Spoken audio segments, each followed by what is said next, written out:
कर, अभी मैं जिंदा हूँ ना, तुझे फिक्र करने की कोई जरूरत नहीं है। अरे नहीं बाबूजी, मुझे बिल्कुल अच्छा नहीं लगता कि आप काम करते हो और मैं देखता ही रहूं। ये मेरे लिए बड़ी ही शर्म की बात है। मैं चलूंगा। अरे बिरजू बेटा, इसमें क्या शर्म की बात है? अरे भाई, मैं तेरा बाप हूँ ना, और तेरे दुख दर्द की जिम्मेदारी मेरी है। अरे किसी भी बाप के लिए अपने बच्चे को पालना इसमें कैसे शर्म की बात है भाई? नहीं बाबूजी, आप कुछ भी कहो, मैं कल से आपके साथ बस आऊंगा तो आऊंगा। आप लकड़ियां काटना, मैं उन्हें इकट्ठा करूंगा, ठीक है? अपने पिता के काफी मना करने के बाद भी बिरजू नहीं माना। अब चल ठीक है, इतनी ही जिद कर रहा है तो कल से तू भी मेरे साथ ही चलना, ठीक है ना?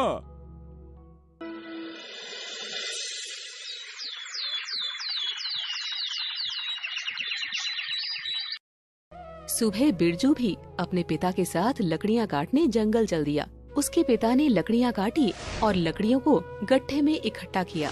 दोनों लकड़ियां लेकर आ गए। वो उन लकड़ियों को बेचने चल दिए। अरे ओ भाई, ओ हाँ, ये लकड़ी क्या बेचने हैं क्या तुम्हें? दोनों ने लकड़ियां नीचे रखी। बिरजू ने देखा उसके पिता कुछ सोच में डूबे हुए हैं। अरे हाँ, बेचने के लिए ही तो ले जा रहे हैं। आपको लेना है क्या? हाँ ठीक है, तो ये 1 और 2, हाँ ठीक है, ये 2 गट्ठे की लकड़ियों के लिए मैं तुम्हें 1-1 आने देता हूँ, बोलो। हाँ, रोज मैं अकेले लेकर आता था, आज बिरजू भी है तो 2 लकड़ियों के गट्ठर के 2 आने। हाँ सही ही है। अरे नहीं काका, आपको शायद पता नहीं है, इन लकड़ियों के लिए हमें कितनी मुश्किलें झेलनी पड़ती हैं। अरे कितने घने जंगल में जाना पड़ता है, न जाने कब किस जंगली जानवर का निवाला बन जाए। अब उसके बाद भी ये देखो, हाथ देखो, अरे लकड़ियां काट काट कर हाथ में कैसे छाले पड़ जाते हैं, और फिर इन लकड़ियों को सर में रखकर इतनी दूर तक ले आना, बाप रे बाप, पसीने छूट जाते हैं, शरीर टूट जाता है, कोई आम बात नहीं है काका। और इतनी मेहनत के बाद आप 1 आने गट्ठे की बात कर रहे हैं, ये तो सही बात नहीं है। अरे इस लकड़हारे का साथी तो बड़ा समझदार लगता है। काका, 1 गट्ठर लकड़ी के 4 आने के हिसाब से 2 गट्ठर लकड़ी के 8 आने दे दो। अरे नहीं, मैं तुम्हें दोनों के 4 आने दे सकता हूँ, बस बाकी फिर तुम देख लो। अरे भाई कोई बात नहीं, लकड़ियां ही तो है, मैं किसी और से ले लूंगा, जो भाई सही दाम में देगा उसी से लूंगा ना। कोई बात नहीं काका, आप किसी और से ही ले लेना, हमारी इतनी मेहनत लगी है तो इतने कम दाम पर तो हम नहीं दे सकते। चलो चलते हैं। इतना बोलकर बिरजू ने लकड़ी का गट्ठर उठाया और सर पर रखा। अरे बेटा, रुको, कहाँ चल दिए? हाँ, तुम तो नाराज हो गए। लाओ, मैं तुम्हें तुम्हारे पूरे 8 आने देता हूँ। लाओ, ये लकड़ियाँ मुझे दे दो। बिरजू ने दोनों लकड़ियों के गट्ठर उस आदमी को दे दिए और बदले में 8 आने ले लिए। अरे बेटा, आज तक मैंने एक दिन में इतने पैसे तो नहीं कमाए। अरे तूने तो आज लकड़ियों के अच्छे नहीं, बहुत ही अच्छे दाम दिलवा दिए। हाँ बाबूजी, आप खुद सोचो, हम जितनी मेहनत करते हैं कोई भी इतनी कीमत हमको देता ही नहीं हमारे मेहनत के हिसाब से। अब कोई जब नहीं देगा तो मांगना ही पड़ेगा ना, बिना बोले कौन कोई पूरा हक देता है, इसीलिए बोलना जरूरी है बाबूजी। हाँ, ये बात तुमने बिल्कुल पते की कही है बेटा, सही कहते हो।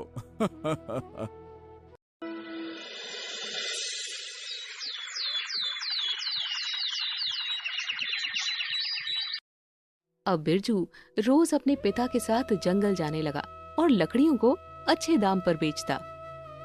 कुछ दिन बाद, बेटा, आज हमें लकड़ियाँ ज्यादा काटनी होंगी। अरे घर में चूल्हा जलाने के लिए कुछ भी नहीं बचा है। हाँ, मैं हूँ ना, हम मिलकर सारा काम जल्दी पूरा कर लेंगे।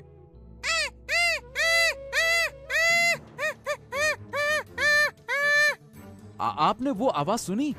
लगता है कुछ गलत हो रहा है। हाँ बेटा, चलो चलो देखते हैं। दोनों आवाज के पीछे जाते हैं और वो देखते हैं एक तांत्रिक चूहे की बलि देने की तैयारी में है।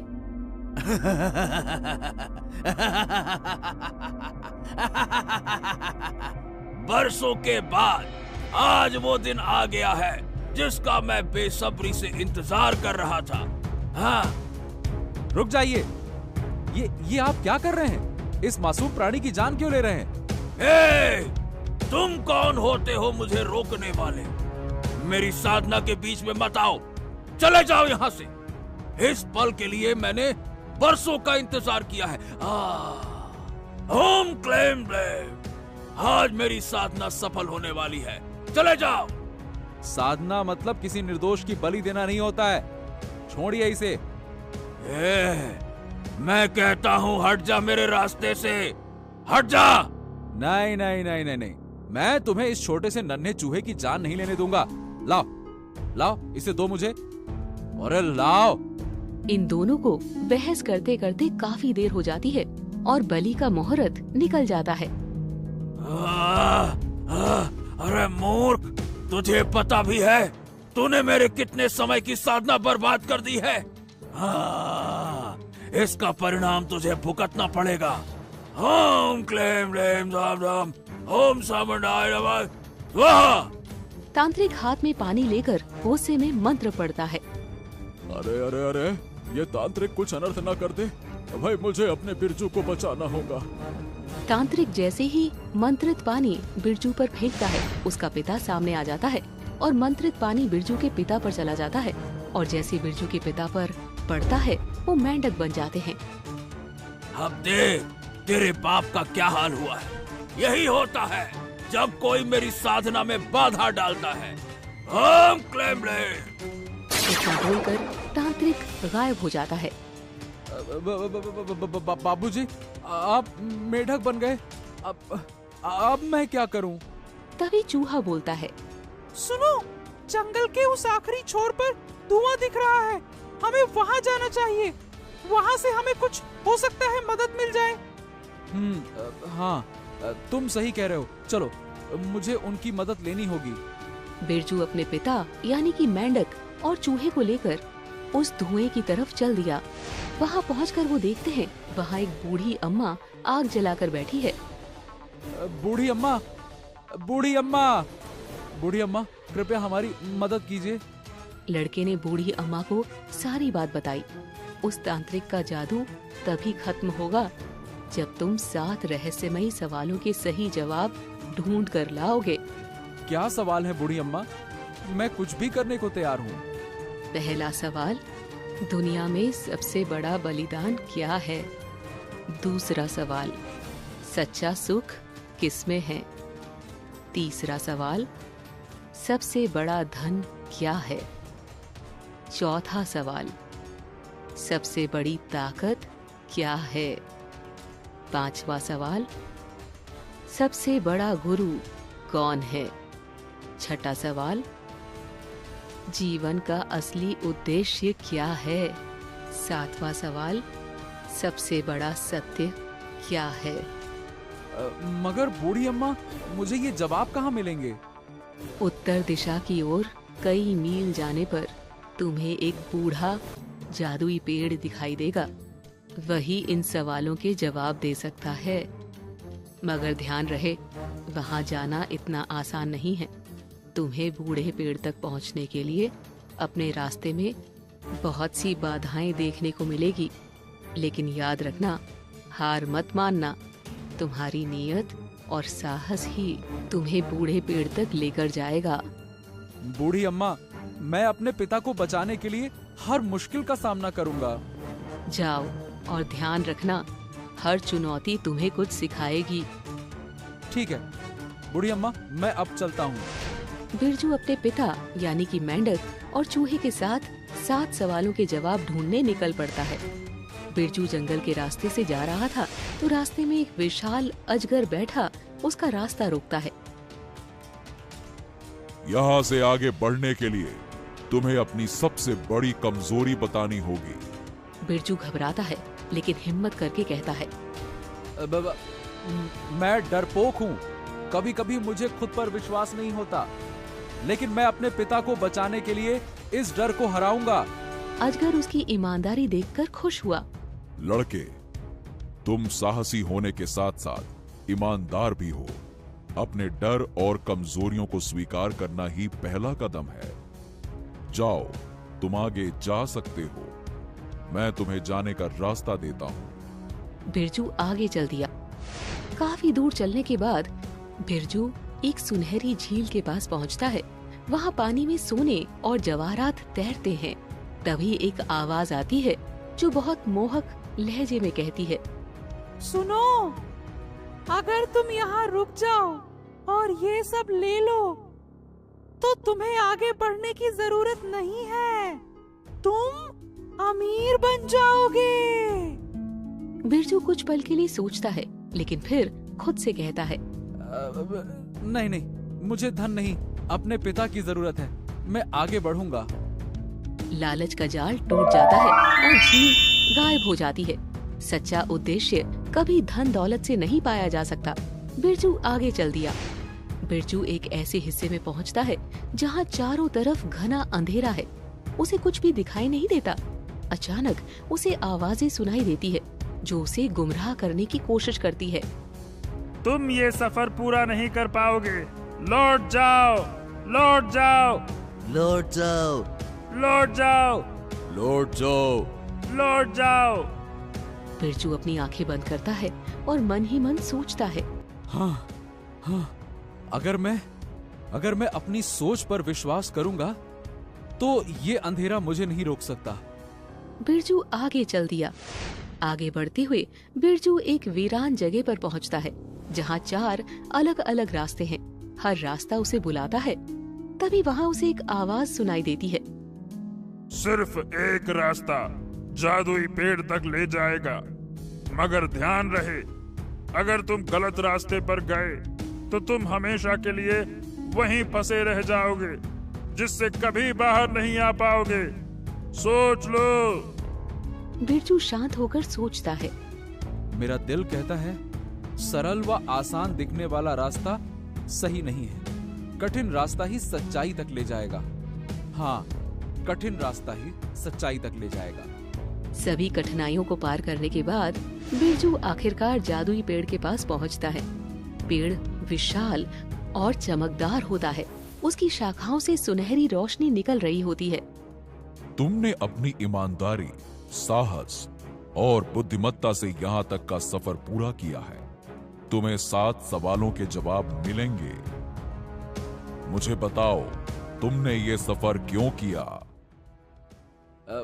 हे दिव्य वृक्ष, मैं उन 7 सवालों के जवाब जानने आया हूँ जिससे उस दुष्ट तांत्रिक का जादू खत्म हो जाएगा, जिससे मेरे पिता वापस इंसानी रूप में आ जाएंगे।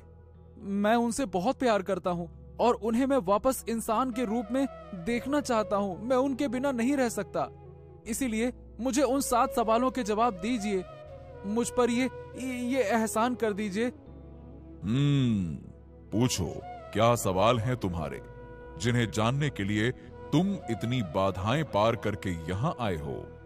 अब मुझे ये बताइए कि सबसे बड़ा बलिदान क्या है? तुम्हारी साहस और ईमानदारी मुझे प्रसन्न कर रही है। अब ध्यान से सुनो। सबसे बड़ा बलिदान वो है जब कोई अपनी खुशी और जरूरतों को दूसरों के लिए त्याग देता है।